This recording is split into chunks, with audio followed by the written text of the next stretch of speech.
just before we start, there are inevitably a lot of questions arising out of Sir Robert's report, reflecting the importance of this matter to those who were infected and affected. And to reflect that, so my suggestion is going to be is when I finish, at whatever time I finish going through the questions I'm asking, which I should say already reflect questions I've been asked to ask on behalf of core participants, that we have a longer than usual break, perhaps an hour and a half lunch break, which would enable those who are here and those who are not here to feed questions through to their legal representatives, who in turn can pass them on to me for consideration. So those who are watching online may expect that there won't be anything to watch for a rather longer period around lunchtime, starting perhaps just before our usual time, but certainly ending at least an hour and a half later. Yes, yes. I'm hoping I'll finish what I'm proposing to do before lunch in any event, so we might start with an early lunch. But as you know, I'm terrible at giving time estimates. Yes. That said it all. So, Robert, then, can we pick up where we left off yesterday? We were looking at the position of those who were infected and what they might recover on your recommendations. And there was an issue we touched on relating to the Judicial Studies Board guidelines. And the case of Simmons and Castle, it probably seems terribly esoteric to those here, amongst which I include myself, who don't practice in personal injury law. But I'm going to ask you to look at a document I know you looked at overnight. I'm going to read out what's been said about it to me by one of the legal representatives and then invite your comment. So could we have RLIT 0001640?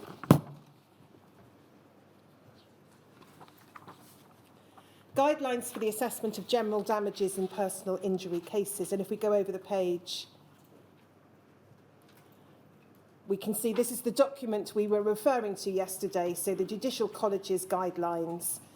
General damages refers essentially to damages for pain and suffering, and this is the 16th edition, which we mentioned in the course of yesterday afternoon. And if we go to page 13, please. Updated note on 10% uplift. So this refers to the Simmons and Castle issue, which I raised yesterday afternoon. If we just go to, I think, the last three paragraphs, or perhaps last two paragraphs. No. Sorry, can we start above that, Lawrence? My fault. So aside from mesothelioma cases, where different provisions apply and where in consequence we have continued to provide pre-uplift figures in the relevant part of Chapter 6, there are now likely to be very few ongoing cases in which the pre-uplift figures will be relevant. From the 16th edition, we have now only provided figures which include the 10% uplift. However, we are aware that there will be some cases in which the pre-uplift figures remain relevant. In particular, we know that there are lawyers working in other jurisdictions who use the guidelines, but where the Simmons uplift does not apply. Should it be necessary to do so, the uplifted figure can easily be converted back to a pre-uplift figure simply by multiplying by a factor of 0.909. Just before I ask you to comment on that, can I give you what I've been asked to explore with you and then invite your comment? So this is an observation from one of the co-authors of these guidelines. If the aim is for the tariff in the compensation scheme largely to mirror what might be obtained in court, almost every award of general damages made today includes the 10%. Cases where the 10% uplift is not awarded today are so rare that the editors of the guidelines have chosen to drop the column which doesn't have the 10% uplift. In effect, therefore, what the man on the street sees as the right figure for damages in any given case is the figure which is uplifted by 10%. With that rather lengthy introduction, so Robert, what if any observations do you have? Well, with respect, I disagree.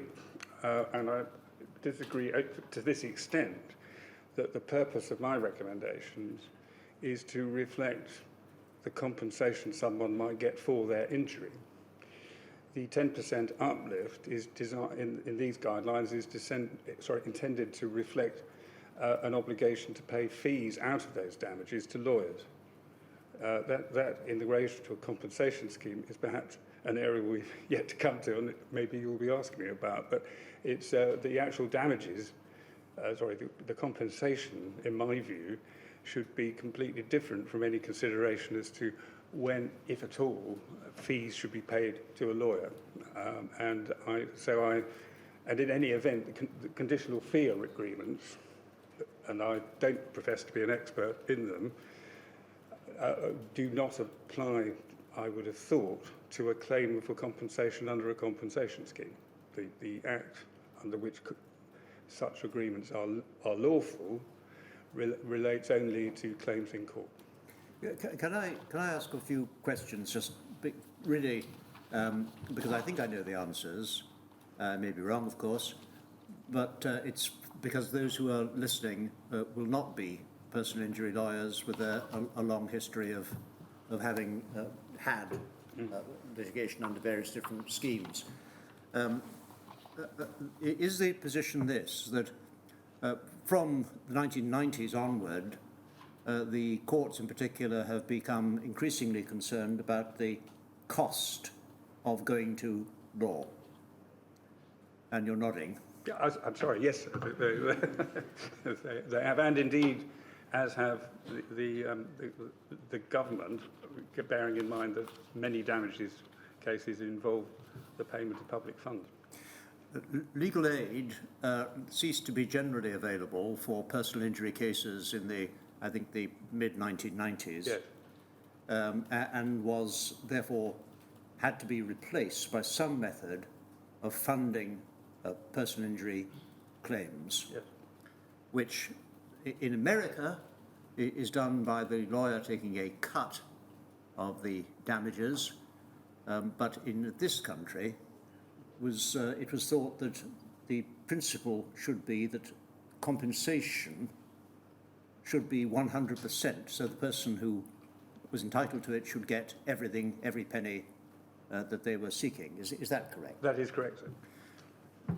The costs, however, might have to be paid. Now, there's always perhaps an element of your lawyer charging a bit more than your lawyer can recover from the other side, but that was, on the whole, marginal. The principle there being perhaps that most people want to go to litigation riding in a, as it were, a Rolls Royce, whereas the system will pay for a mid-ranking car, not necessarily a Mini, but something in between. That rather depends, but yes, you're so quite. There's always going to be perhaps a shortfall, but a small shortfall, which inevitably will be paid by the claimant, or was. Yeah. However, under the system which replaced legal aid, costs had to be afforded somehow. That was by allowing the successful claimant to have their solicitor's costs paid by the other side if they succeeded. Yes. And if they didn't succeed, then it was a no win, no fee. They got nothing. And so that meant that the fees were quite high, or could be quite high, so far as the defendants were concerned. Yes. The rationale being that for the claimant's lawyer to make a living, and putting it bluntly, they had to charge more to each client, so that in effect to cover the risk they had of not recovering any costs at all. Because the nature of the agreement was that if they lost the case, then they didn't get paid at all.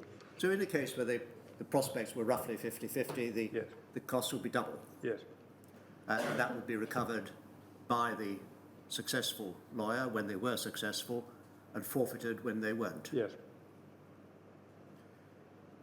That system ceased to be approved for various reasons relating to the increasing costs, as it seemed, when in this millennium the matters were revisited. Is that correct? Yes, the government of the day took a decision that it was too much money was being paid in this way, and that therefore the ability to recover that element of the costs which related to the risk should not be recoverable from the defendant. So an element of the costs now had to be paid out of the damages. Yes. That meant that the damages would not be 100% of what someone should Yes. have been entitled to. Exactly. And it was recognised that problem then needed to be sorted, and that was what, in the case of Simmons and Castle, essentially the court said, well, in this situation where there is this type of agreement, we'll add 10% on Yes. to the damages, for the lump sum for pain, suffering and loss of immunity, as it's called, in order to cover that bit. Have I got it broadly? Absolutely right, sir. Yes. And that's where the 10% addition comes from. Yes. Is to make sure that someone actually gets every penny that they should have got, rather than having it taken out of the sum they would otherwise have. Yes. So your thesis is, well, the sum they would otherwise have is actually the sum they're getting Yes. under a scheme here where there isn't a lawyer involved who charges Yeah. a fee which needs to be recovered. Yes. Well, as I said, it seemed to me that the issue around legal representation or advice and so on in relation to the scheme, it needs to be considered clearly. It's a question, but it needs to be considered separately from the award of compensation. And it's for that reason I have suggested that insofar as one refers to these guidelines, one should take the figure without the uplift, and which you can get to. I'm not sure the word simply is one I'd agree with, but by multiplying the figure by the fraction that's mentioned here. Yes, well, you need a calculator rather than... It's not a thing I would wish to do in my head, I have to say. But then that's so many things. Now, I hope those questions and answers may clarify a bit. There are at least some people nodding. Thank you for that.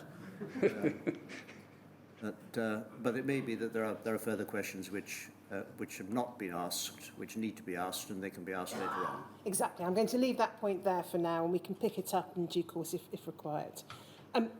Yesterday, I was asking you about the kind of financial losses in terms of loss of earnings or support payment continuation as an alternative. In terms of other heads of financial loss, if we could have your report on screen, please, Lawrence, and go to page 118.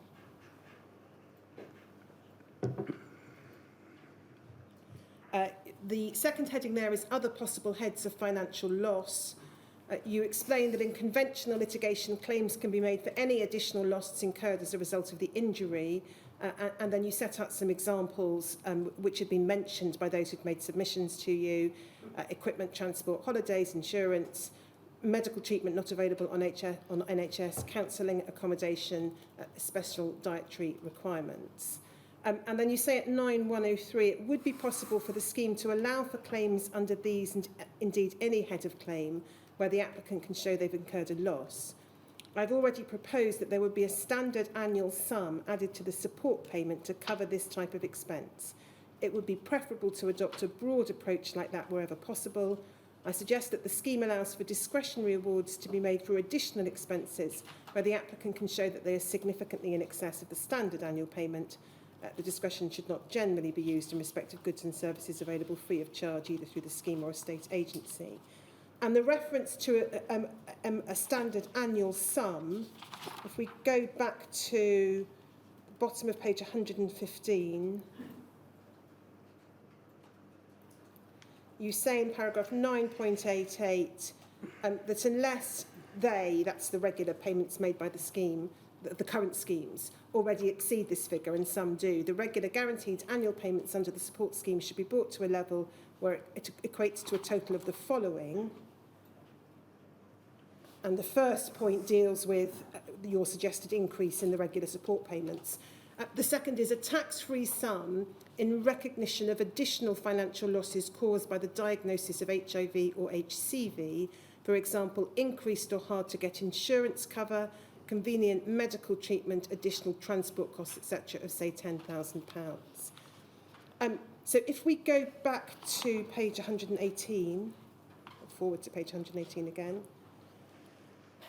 is it right to understand your recommendation as follows? In terms of any future losses of this kind, so not earnings but other types of financial expenditure, your recommendation is that the best way to deal with this is by the additional annual sum, you've suggested £10,000, which would cover the majority of these kinds of expenses.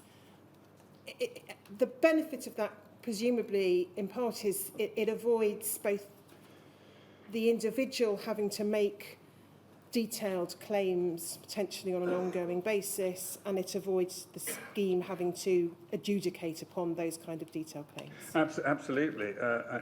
I heard many stories from infected people about the distress caused to them by the requirements of some of the previous support schemes, requiring them to produce invoices for washing machines or arguments about the type of equipment that were required, whether you could get something that was cheaper or not, which of course in my experience is unhappily reflected in litigation where claims, when they're made for this sort of thing, are often incredibly detailed and again require the intervention of an expert to tell you how much any of these things cost. Even though in many cases perhaps they could be proved by the production of an invoice from B&Q or wherever it is. But so it is yet another complicated business, and the more you descend into detail, the more resource you need to put into determining the outcome, and the more time it takes for that determination. So again, it struck me this is an area where a broad brush approach should be adopted, which would cover most cases. Now, what the sum is, I mean, I've mentioned just for the sake of argument £10,000, that might not be the appropriate sum, and clearly that would have to be worked out in through consultation. But I predict there ought to be a sum when one looks at the description that I would hope the medical panel would provide of the progress of these awful diseases, the sorts of things that are typically required, that it would be possible to produce the typical picture, and that's what you would expect the sum to reflect. In that way, it would relieve applicants, and indeed the scheme, of a great deal of complexity and need to descend into detail. So it's potentially both in the interests of applicants for the reasons you've described, and which I'm sure many here and listening will well recognise, but also potentially in the interests of those ultimately funding the scheme, because it avoids the expense and time that would need to be taken in minute analysis of these kind of ongoing claims. Yes. What then about past losses for, again, these items of expenditure which are not loss of earnings? How, if at all, should those be dealt with? Well, of course, I've said in relation to past losses that the support payment should not be, as it were, taken into account. So that's something, no doubt, out of which claimants will have used some of that for some of these needs. I think the choice there is, I would say, again, preferably would be to think of a standard sum. But of course, you do have, in relation to the past, a clearer picture about periods of time when such things might have been needed. I mean, there might be an ongoing need or absence of insurance and difficulties about mortgages and so on, but you probably need to be ill to have required special equipment and transport, so in any great degree. So it would perhaps be possible to come up with a lump sum which would be applicable to periods where it was clear that the illness was required. I'm afraid I don't think I've descended into quite that detail in the report, but clearly there should be a reflection in the award for the expenses incurred in the past. And so can I then, before we leave recommendation 8, I'm just going to recap the heads of awards that you have recommended for an infected person. So an infected person would receive an injury impact award that would reflect physical and mental health, including the physical and mental consequences of treatment for the infections. And that would be a lump sum that would be paid. Yes. The infected person would receive a social impact award. That, as you've explained, reflects the social consequences of the infection, stigma, social isolation, impact on ability to have a family and form relationships and the like. Yes. Again, that's a lump sum payment. Yes. The autonomy award, again, a lump sum payment, in part picking up on the concept of aggravated damages, but it reflects issues such as, and as you say, there's a potential overlap in relation to the social impact in relation to matters such as family life and children, but it reflects matters such as lack of informed consent, treatment without consent, and so on. So those are three lump sum elements. Yes.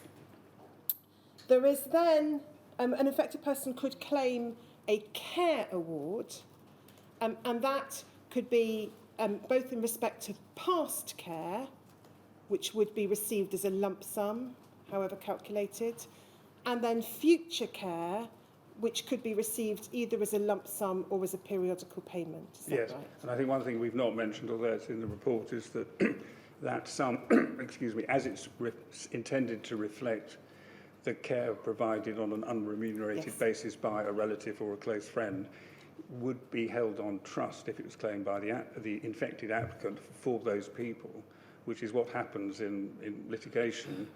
And it sounds terrifying, you've got money on trust, but actually in practice it seems that distributing the money very rarely causes contention, although in theory it could do.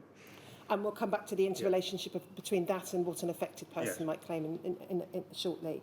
And then the final element in relation to the infected person is the financial loss award, past loss, the main element of which would probably be a loss of earnings, Yes. and that would be received as a lump sum For the past, yes. for the past, and then a future loss, Yes.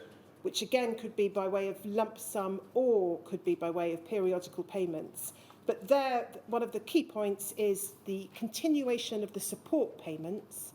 You recommend those would continue uplifted, and it may be in practice those would reflect the equivalent of a loss of earnings claims for individuals. Yes.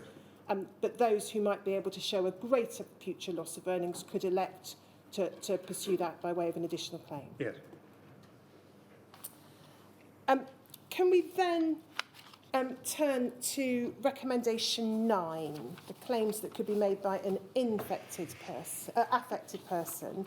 So could we have page 36 on screen, please, Lawrence?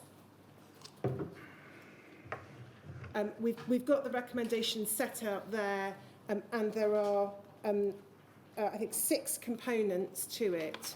The Injury Impact Award, the Social Impact Award, the Family Care Award, the Autonomy Award, a Bereavement Award, and then if we go over the page,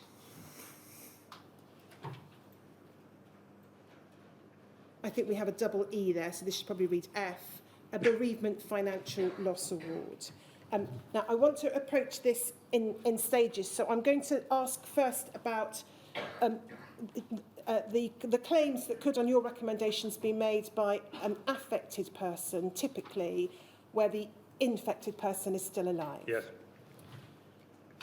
So in terms of the Injury Impact Award, the first of those, if we go to page 119,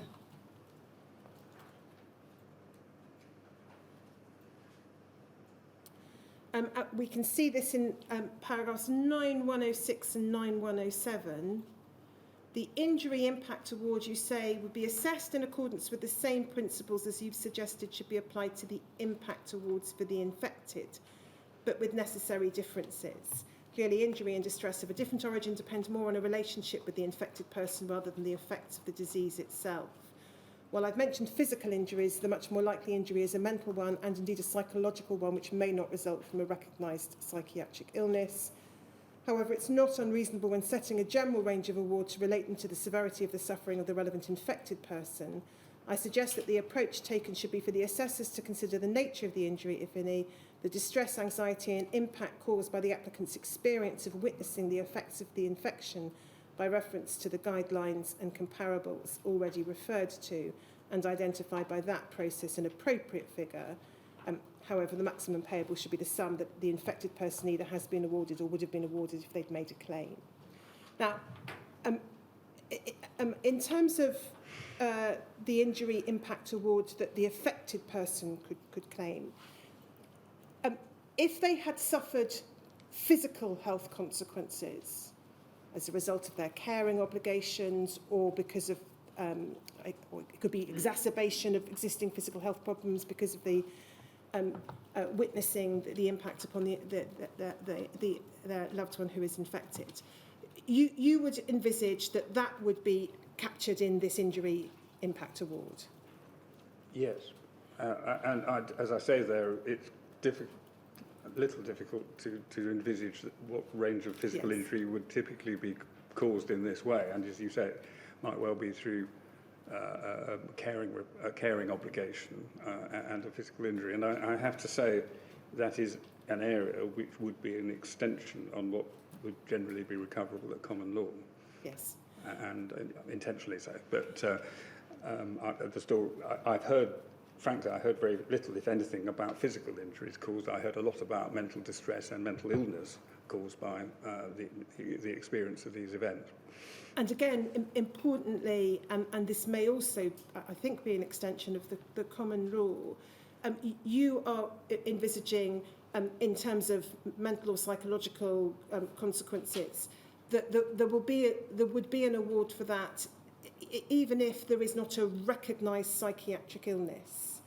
Yes, and I recognise here that there would be a choice to be made as to whether that should be, generally speaking, part of the injury impact award or perhaps part of the social impact award. But one way or the other, I would suggest that there needs to be recognition of that. In this very, remarkable is the wrong word, but a very awful and special case. The law, if I can explain very briefly, generally restricts claims for mental injury caused by the experience of someone else's injury really quite strictly. And you in effect either have to, the definition has broadened a bit over the years, but essentially you either have to be traumatized, if I can put it in a non-technical way, by witnessing a terrible event like an accident, but it has to be a shock, which is a sudden event, rather than what would be the case here, more typically an accretion over a period of time of stress and strain due to having to witness someone's deterioration and indeed death. It's a moving area in the common law, and there is more generosity than there used to be. But generally speaking, it would be quite difficult to establish a claim in common law for some of the things I heard about, which seemed to me to have been inevitable, almost consequences of inflicting this sort of infection on people in a family situation. And so here your recommendation reflects less the common law and more your sense of what the moral and just case requires. And I think for that reason, care needs to be adopted as to the level of that award, because obviously the more money that is awarded in this respect, the more difference there is between unfortunate people involved in this case as opposed to unfortunate people suffering quite similar injuries in cases, say, for instance, of a baby born with cerebral palsy needing lifetime care in a very demanding care obligations being imposed on a family. And I've certainly have seen many such cases of serious harm being caused to parents, yet they can, generally speaking, claim nothing for that, and they would look askance at very large sums of money. So I have sought to hint, at least, that there should be some recognition of that in how that sum is assessed. And ideally, would you would you envisage that it would be done again, preferably on a tariff-type basis? Yes. But because the nature of the injuries there may be predominantly psychological impact on mental health, it may be that the panel, the medical panel, which helps in drawing up some different parameters, might perhaps benefit from psychiatric and psychological expertise. Yes, undoubtedly.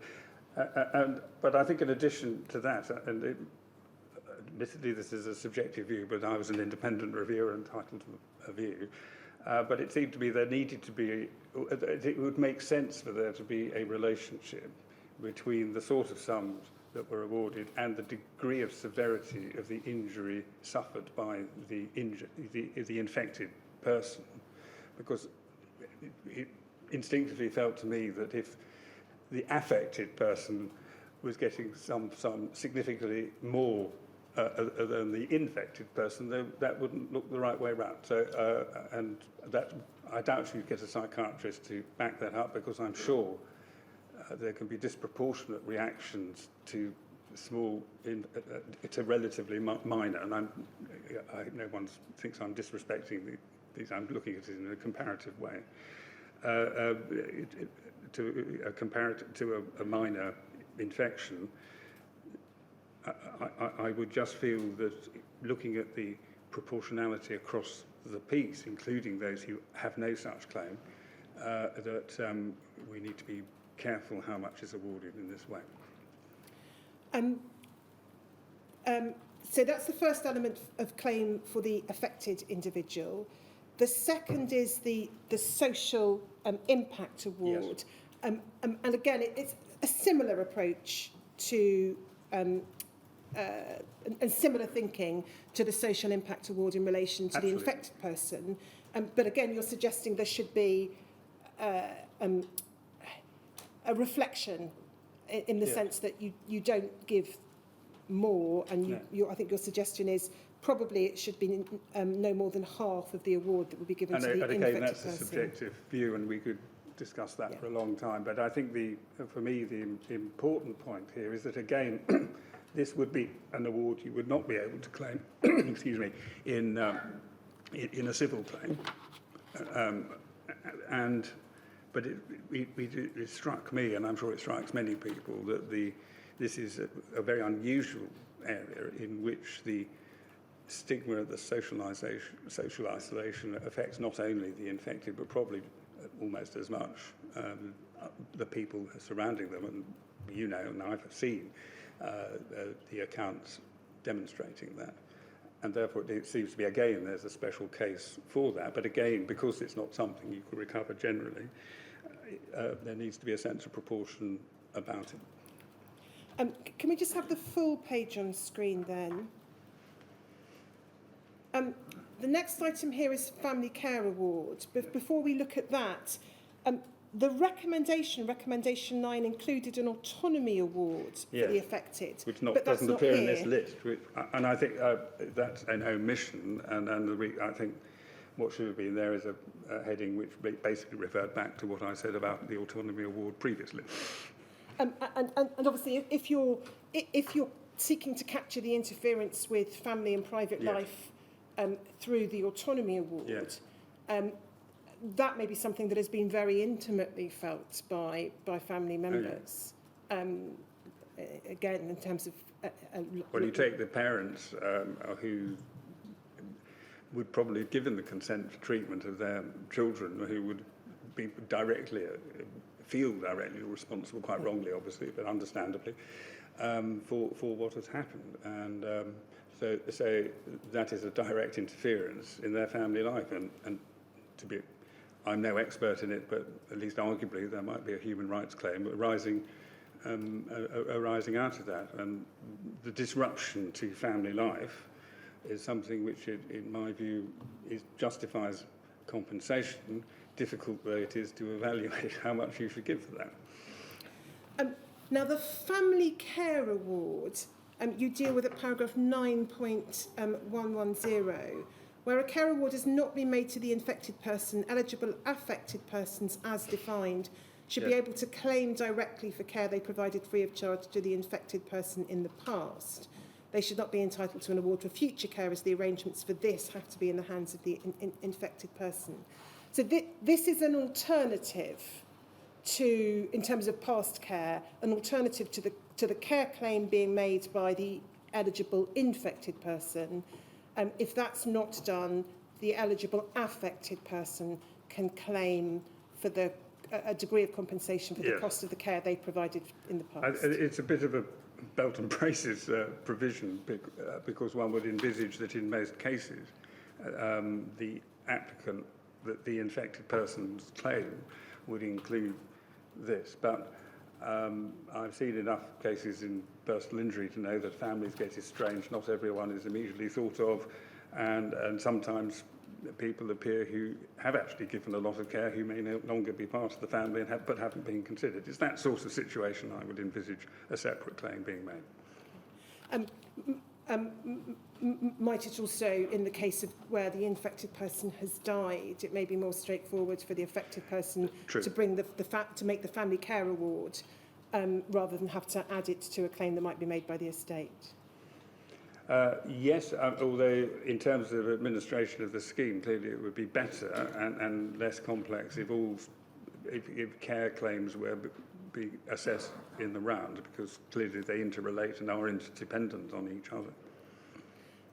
Now, you have not recommended financial loss awards for affected people. So those who may have had to give up work, or those who've not been able, for example, as children, to follow through their education, with a potentially quite a direct and obvious impact upon their ability to earn. You've not recommended financial awards for those categories of individual.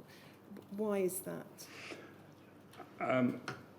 Probably by betraying my experience of the common law.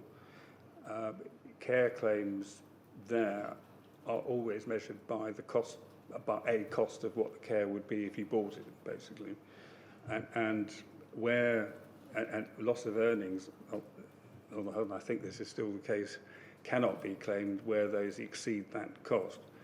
The somewhat uncharitable theory behind that is that the injured person could have organised, if they had the money, this sort of care. That's the value that's been lost. I appreciate that not what some people are going to feel is the case, but again, it's a question of the extent to which this scheme should depart from common law principles or not. And again, it's a value judgment. My judgment was that this was an area where you are compensating people for something that they have voluntarily done, albeit they may feel compelled by obligation to do so. I understand that, but there is an element of choice in what they've done, and everyone's circumstances are slightly different, sometimes very different.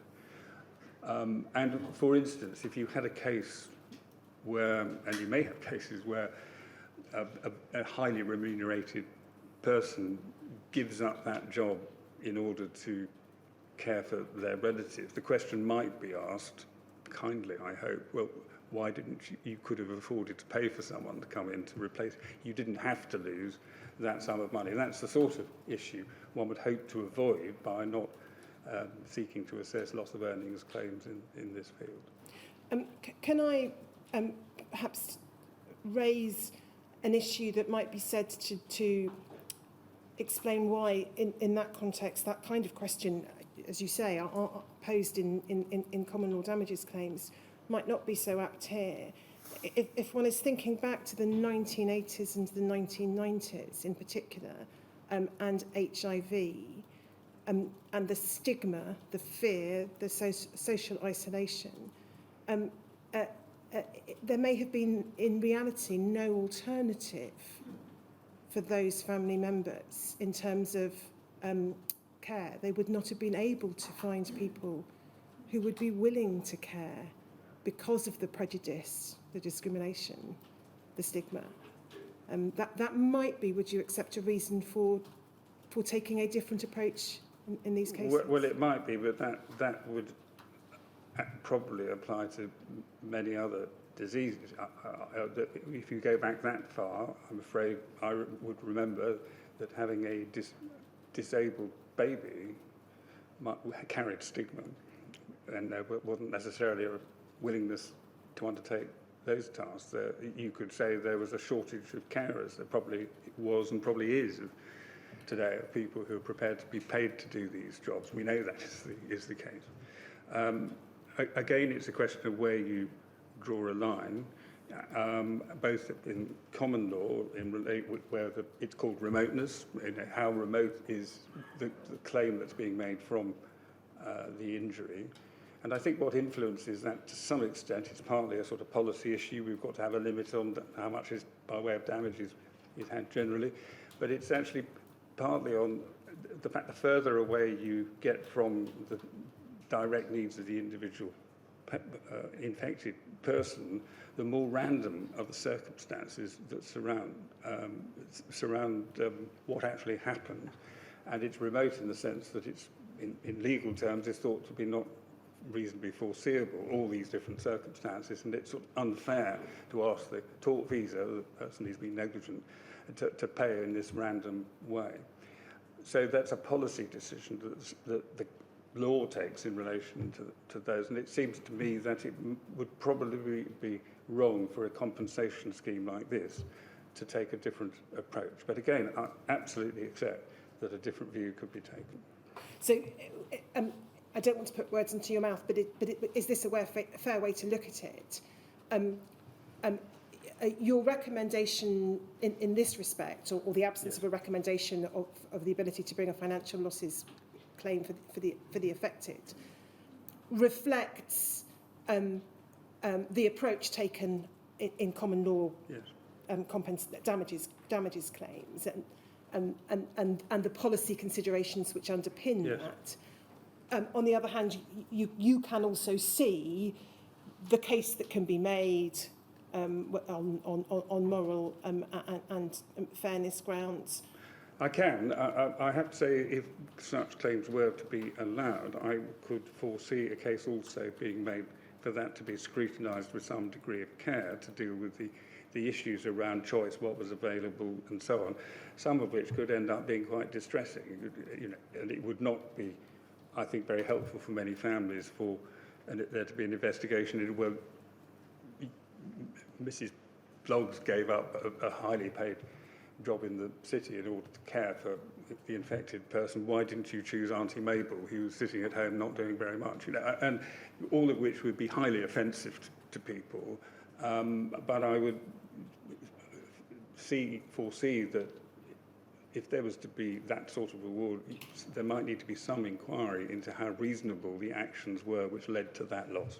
Whereas if you're talking about care, the actual cost of care in terms of hours and hourly rates and so on, you are establishing the actual need of an individual without much regard who, in terms of its value, who provided it, and you then distribute the money according to whoever provided it. I think it also follows from what's in your report and what's not in your report that if we look at the injury impacts section at the top of the page again, even where the affected person has suffered, let's say for the sake of argument, a recognised psychiatric illness as a result of their relationship, their caring responsibilities and so on, and as a result of that is unable to work, you are not recommending a loss of earnings claim for that category of individual either? I haven't, but I would accept it could be considered. So you would see that as less of a remove from yes. From the policy I think considerations you all identified. There are two aspects of proportionality or parity, if you like, I think need to be had in regard to all these, what in the end are value judgments. One is the comparison between what this group of victims receives as opposed to the victims of other forms of healthcare-related negligence or culpability. That's one thing. But also, one thing that I was extremely impressed by was that from the people I met and who came to my meetings, I had a very powerful sense that they were in this together. and they didn't want things to be done which divided them, and they regretted that in some cases there did seem to be divisions, as inevitably there are about opinions in an area as fraught as this. And obviously there are people who are going to receive different amounts because their circumstances are different, but the wider the differences are and the circumstances affecting each family there will be more division in that way. And while in a sense that might be a lesser point, one of the features absolutely essential to this scheme is that it has to be a scheme that people trust and think that overall, in terms of the entire community that has been affected in this way, is fair. So I just put that point out there. So you would have, for instance, if you had, for instance, a family which had always had a modest income, and therefore there was no the actual care claim was probably in excess of what they would have earned in a job. Looking at a family where the fabled merchant banker was receiving a loss of earnings claim running into hundreds of thousands of pounds, there might be a feeling we aren't all in this together. Just again to recap in relation to the eligible affected person, where the infected person is still alive. Yes. The elements of claim there are the ones we've described: the injury impact award, the social impact award, the autonomy award, missing from this page, yes, but present in the recommendation, and the family care award, but that will represent past care, the care already given. Yes. Because it will be for the individual infected person to make the claim for future care. Because obviously one of the purposes of a future care award is to free up these unfortunate families from having to provide so much of the work themselves, although obviously they'd be free to do so and to receive by way of remuneration, if that was the arrangement, what was there. So can I turn then to the position where the infected person has died? Yeah. Unfortunately, all too common a position. All too common. First of all, as we alluded to yesterday, the estate of that person, so those representing, as it were, that person, yes, would be able to bring a claim which would encompass all the past elements that we've looked at. So it would encompass, they'd be able to bring a claim on behalf of their late husband or whoever it might be, that would attract the injury award, the social impact award, the autonomy award, past care award, and past financial loss award. yes. How that is then distributed may depend upon the particular arrangements and family arrangements. It's probably worth pointing out that the care award, in those circumstances, the executors, whoever else it is of the estate, would, I think, be obliged to distribute those fairly amongst those who provided the care. And that would be independent of any dependency award that we're about to come on to. So there's that element, and then there are the two further elements you identify here under the heading Bereavement Award and Bereaved Family Financial Loss Award. So these are claims that are made not by the estate but by the eligible affected person. There is the Bereavement Award, which is, as you've indicated previously when talking about it yesterday, you suggested it reflects the award that can be made in a damages claim, which, as you said, is low. Some people would regard it as £15,000 pounds. It may be a little higher now, but someone will tell me what it is, but it's in that region. And that obviously is a one-off payment. Yes.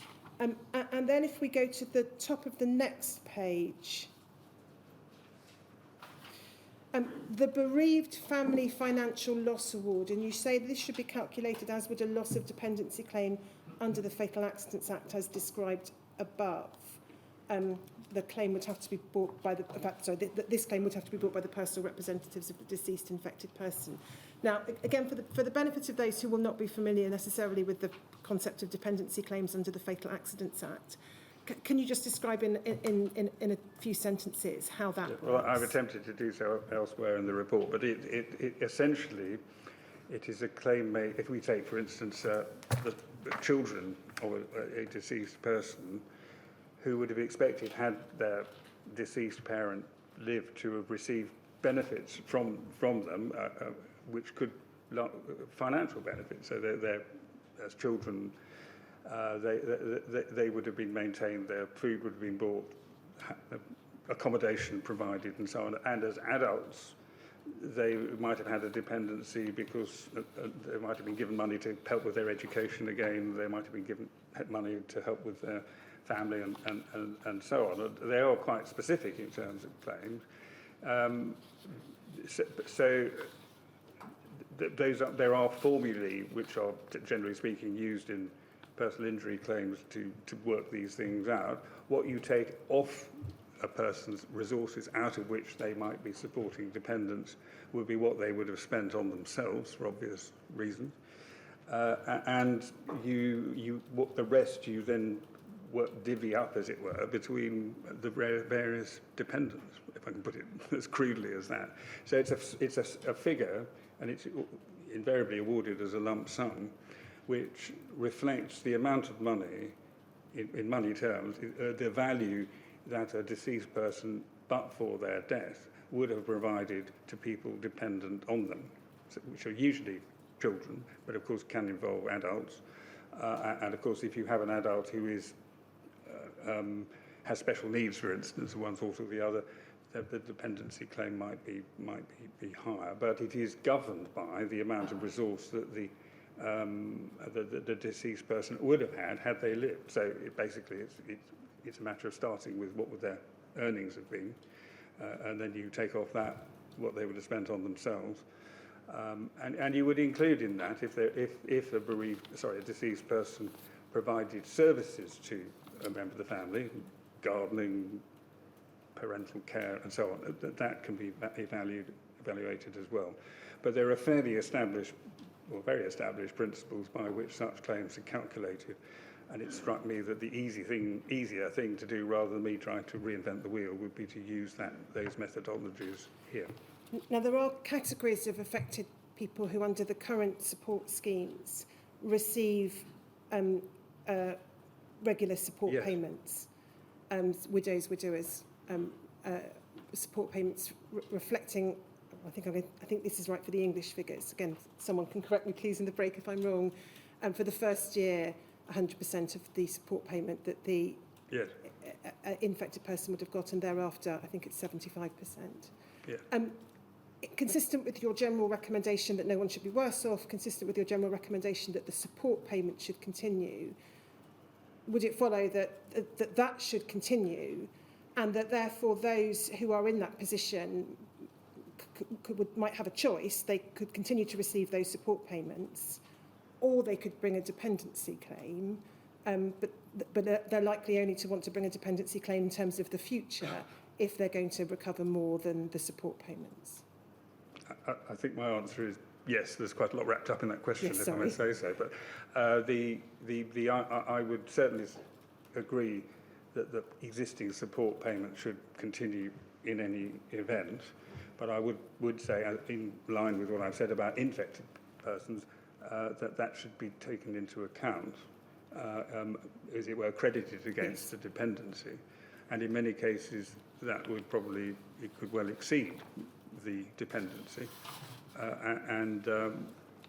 So that being that position. It occurs to me that there would, of course, be a slightly complicated but not impossible calculation to be made, because the support payment is by definition a periodical payment, and so that would have to be capitalised in the sense of working out what the capital value of that was in order to see whether it is more or less than the lump sum awardable under the Fatal Accidents Act. But you need a big calculator to do it, but it's possible. But the important point, and again, it just reflects some concerns or questions that have been raised with me, is those who are currently receiving those payments as widows, widowers, they should continue to get those. No question of that being taken away, just as with the infected person, no question of their support payments being taken away. But for the future, that they wouldn't necessarily receive that and the dependency or loss of earnings claim. Those are the questions I want to ask about recommendation 9. I've no specific additional question in relation to recommendation 10, which I think is probably pulls together a lot of what we've already discussed. We can just go back to the text of it for the sake of completeness at page 37. So your recommendation 10 was the framework of tariff-based compensation at rates broadly reflecting comparable rates of common law damages and other compensation schemes, assessed basis for defined financial losses. The factors described in this report should inform the matters for which compensation is awarded. Rates of compensation should be based on the advice of the independent panel. So I think recommendation 10 essentially pulls together a number of the earlier recommendations. Some critics of reports will probably say it shouldn't be a recommendation in that form, but I think it may be helpful to pull things together in that way. Absolutely. So if we then pick up recommendation 11, so there are 3 elements to recommendation 11. The eligible infected and affected person shouldn't be required to accept the offer of an award in full and final settlement of any right to pursue legal actions related to the infection.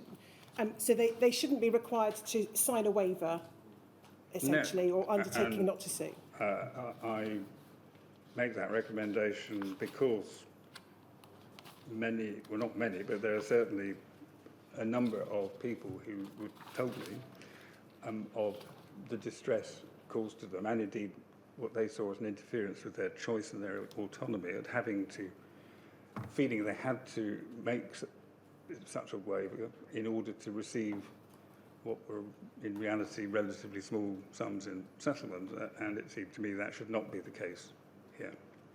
I think there's also a matter of principle, isn't there? That yes. This is a question of entitlement, not of contract. Yes. Whereas the settlement of a legal action is a matter of contract. Absolutely correct. So it's not in the same position. No. And you set that out in a little more detail. You're thinking, we don't need to go to it, but in paragraph 9.7 of your report, page 95. Yeah. Could I make one other point, which is that one of the things I learned looking at other schemes, and again in particular perhaps the 9/11 scheme, which was part of the trust and confidence which was generated by that scheme, was the fact that it did not insist on a waiver of the right to litigate, on the basis that it was the intention of the scheme so to provide something sufficiently generous that people would not feel it was necessary to do that. And in that case, it worked, I think, 100%. Now, of course, you can achieve that result by paying so much more money that it would be ridiculous to go to court, and I'm certainly not recommending that approach. But I do think that it makes this as a more consensual process, and one would hope that compensation awarded would, by and large, satisfy people that they had no need to litigate, at least in order for the purpose of getting damages. I can see there might be other reasons to litigate. And then can I just understand with you recommendations 11B and 11C? So 11B is any accepted scheme award should be set off against any entitlement to damages for the same subject matter. Yeah. Now, is that viewing it from the perspective of a court assessing damages?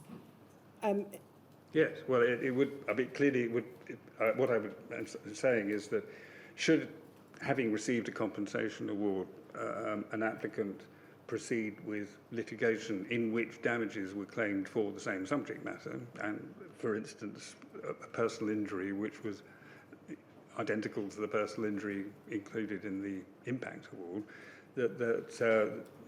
that in calculating any award of damages, that the receipt of that award should be taken into account. In other words, damages should be reduced by that amount. And just to spell that out in very straightforward terms, I hope, if someone has received, say, £120,000 as their impact injury award for the infection which they received, and then they bring a legal claim, and they're seeking general damages for pain and suffering, they wouldn't receive, essentially there wouldn't be double recovery, they wouldn't receive that again. No. The court would look at that and say, well, that actually is as much as or more than we would have awarded. And I think what is true here, which perhaps isn't particularly apparent here, obviously it's the state who would be providing the compensation it might or might not be the state who is the defendant in subsequent litigation, but my recommendation would be that whoever is the defendant or paying party in litigation would be able to claim, as it were, the credit for what was in the compensation scheme, where the claim was for the same subject matter. But of course, there may be elements of a claim that could be brought by an individual through litigation, which are distinct from what is set out in your recommended compensation scheme, and those would be unaffected. And then recommendation 11C, as the availability of an award under the scheme should be a factor to which the court could have regard when determining liability for costs in any court proceedings related to the infection.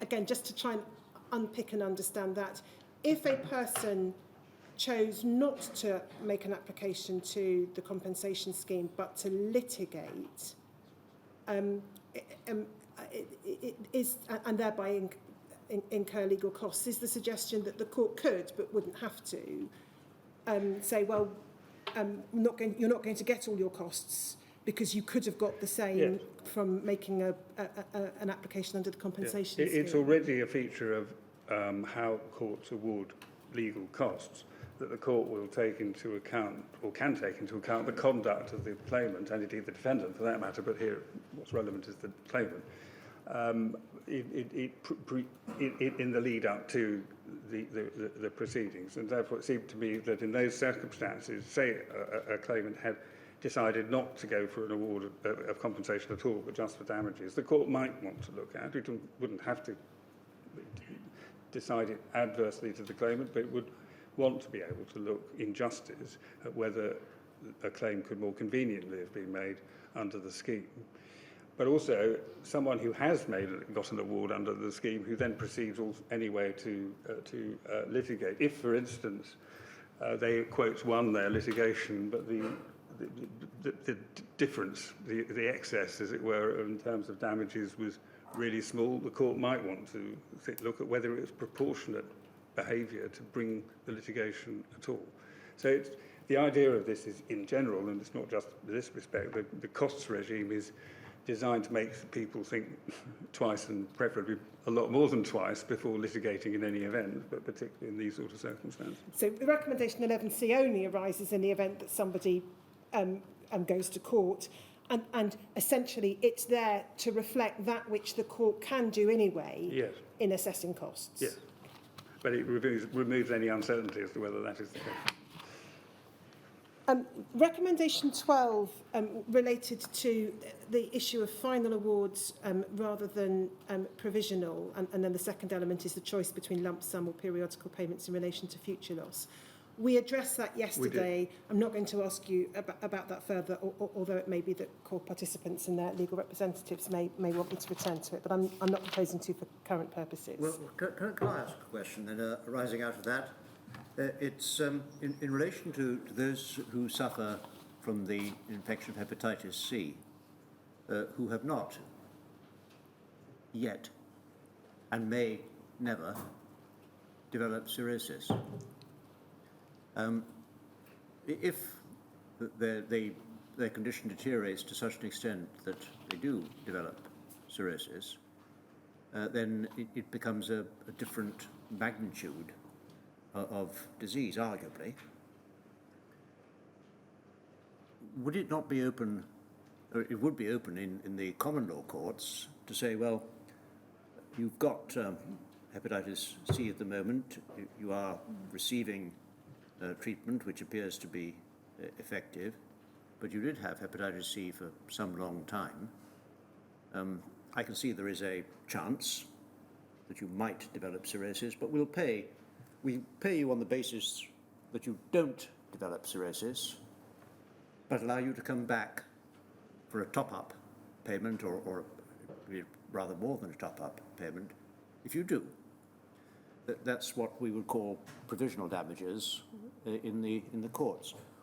Why did you think such a situation where there would be fairly clear, it's not completely clear, but fairly clear demarcation between those who do not have cirrhosis or pre-cirrhosis and those who do? Well, as I think I said yesterday, clearly that would be an option, and as you say, it would be an option, and at the choice of the claimant in the civil proceedings.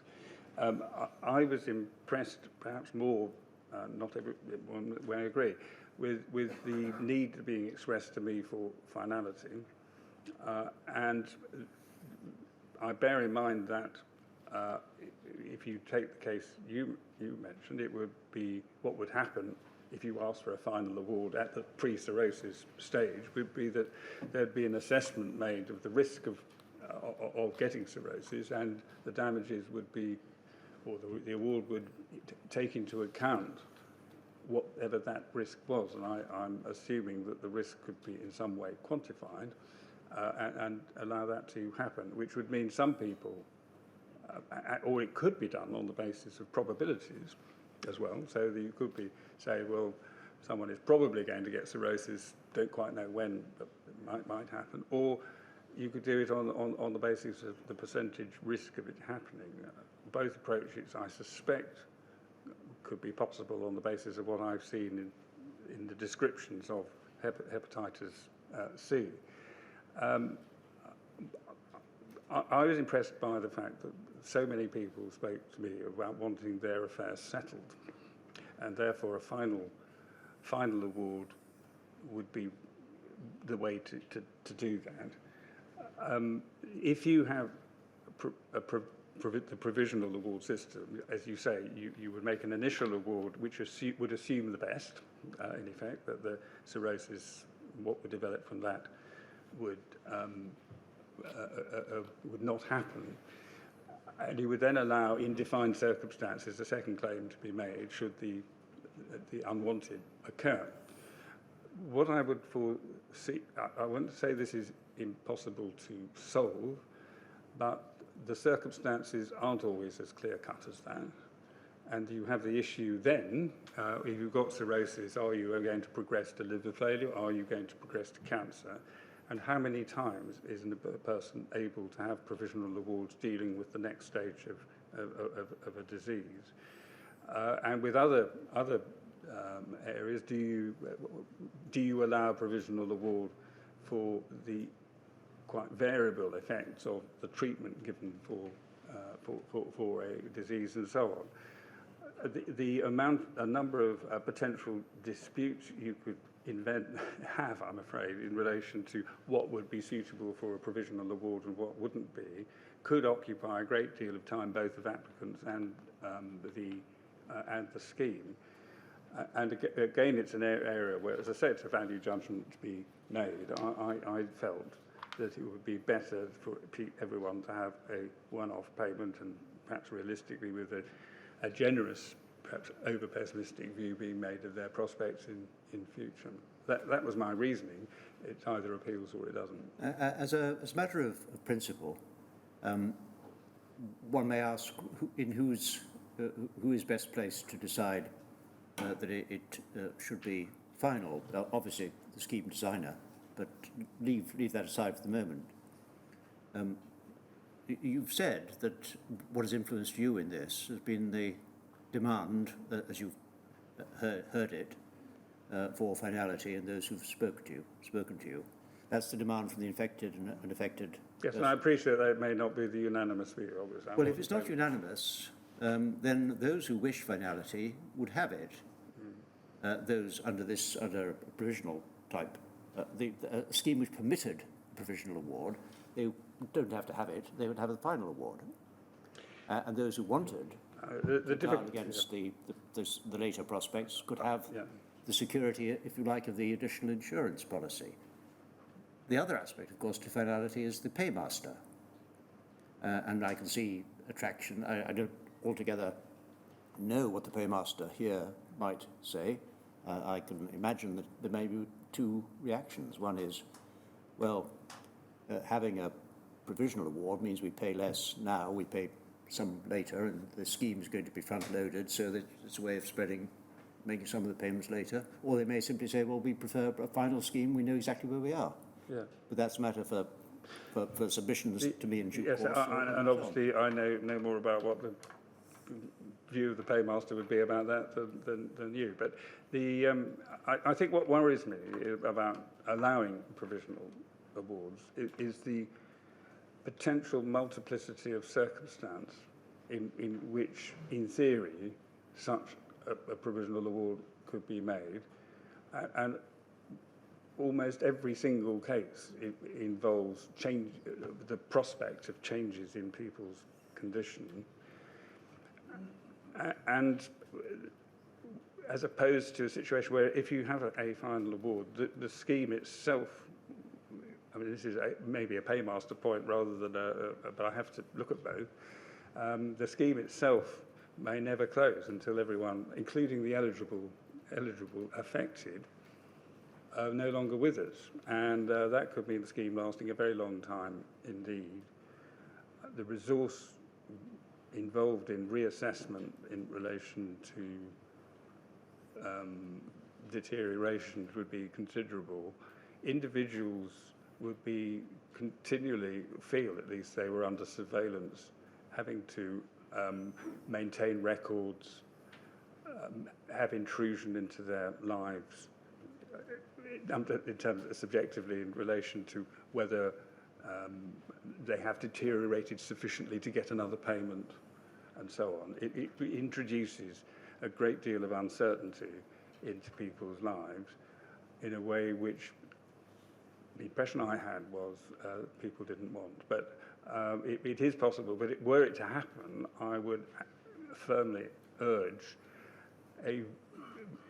that you would have to, I know we're tasking the medical panel with a great deal, but to ask them really to come up with really quite finite definitions of stages of deterioration which would make sense in relation to a provisional award. I was going to put that to you, the answer perhaps to the uncertainty, the idea of a menu which is never ending of possibilities.